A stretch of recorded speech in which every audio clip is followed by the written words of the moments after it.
สักคนสิให้อายุจังได้หมดกำลังใจจะสู้ต่อไปข้างหน้ามีเธออยู่ด้วยยังได้ช่วยแก้ปัญหาเป็นที่ปรึกษายามตกทุกข์ได้ยากคนอยู่ด้วยกันตื่นเช้าขึ้นมาเห็นหน้าสิมา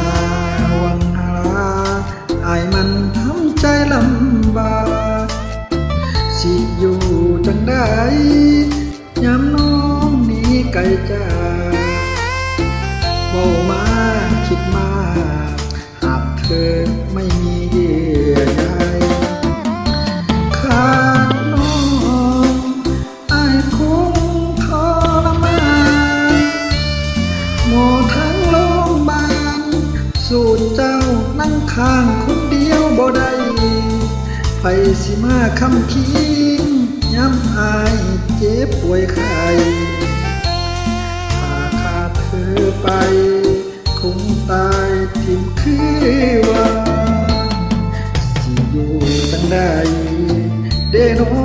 คันบ่มีเจ้าชีวิตคงเศร้า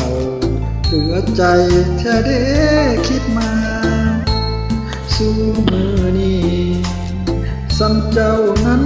เป็นหมอยาขันน้องมาถิ่มมาป่าคิดเบิ่งโลดว่าอายสิอยู่จังได้